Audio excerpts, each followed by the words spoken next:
উকিল সাহেব, ট্রেনের দরজায় চাপা লেগে আমার আঙ্গুল কাইটে গেছে, রেলওয়ের নামে মামলা করব, মামলা লেখেন। মামলা করবেন ঠিক আছে, রেলওয়ের কাছে কি দাবি করে মামলা করবেন সেটা বলেন। আমার আঙ্গুল কেটে গেছে, রেলওয়ে আমারে 20 লাখ টাকা জরিমানা দেবে। যদি প্রশ্ন করে আঙ্গুলের দাম 20 লাখ টাকা কিভাবে হয়, তখন আপনি কি বলবেন? তখন আমি বলবো, এই আঙ্গুলের ইশারায় আমি আমার স্বামীকে নাচাইতাম।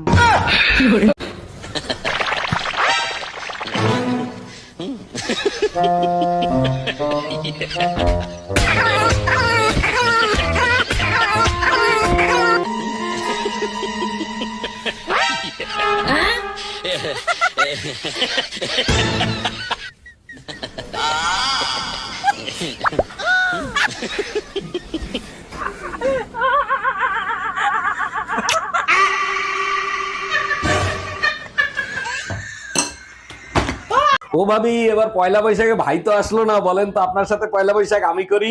করেন, সমস্যা নাই, কিন্তু আপনার ভাই পয়লা বৈশাখে যা যা করে আপনারও কিন্তু তাই করতে হবে। বলেন কি ভাবি, আমি তো অপেক্ষায় ছিলাম ভাই যা করে সেটা করার জন্য।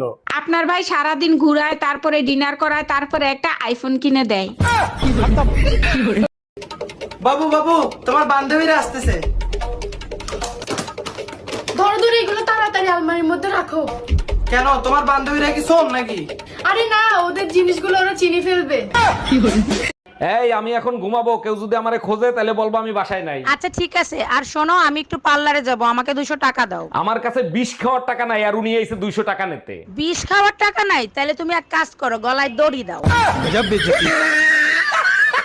কি ব্যাপার, কই গেছিলা? আর বইলো না, পাশের বাসার ভাই আর ভাবির তুমুল গ্যাঞ্জাম, ওইটা মিট করাই দিয়ে আসলাম। ওয়াও, সত্যি আমি তোমাকে নিয়ে না গর্ববোধ করি। Thank you. তা কি মিট করলা? কালকে তাদের তালাক। আজ 5 বছর পর আমার স্বামী বিদেশ থেকে ঘরে ফিরবে। লালি, আরে লালি, চোখ বেঁধে রেখেছো কেন?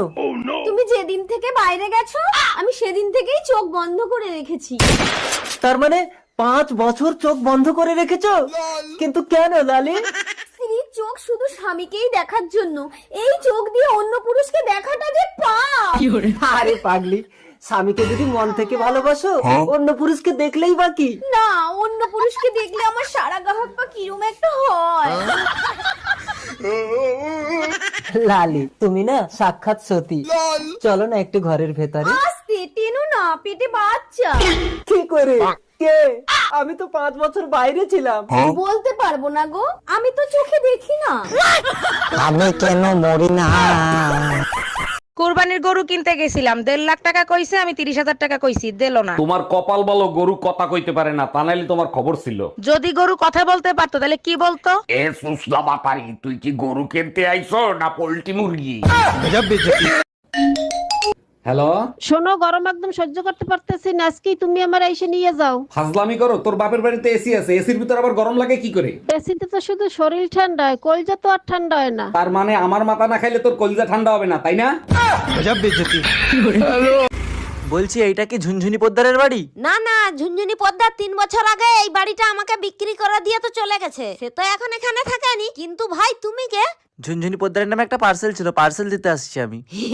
আসলে আমার নামই ঝুনঝুনি পদ্মার। আসলে আমি ভাবছিলাম তুমি কিস্তিওয়ালা, লোনের টাকা আনতে আসছো। এই তাড়াতাড়ি পালো, আমার বড় এসে গেছে, তাড়াতাড়ি পালো, আমার বড় এসে গেছে।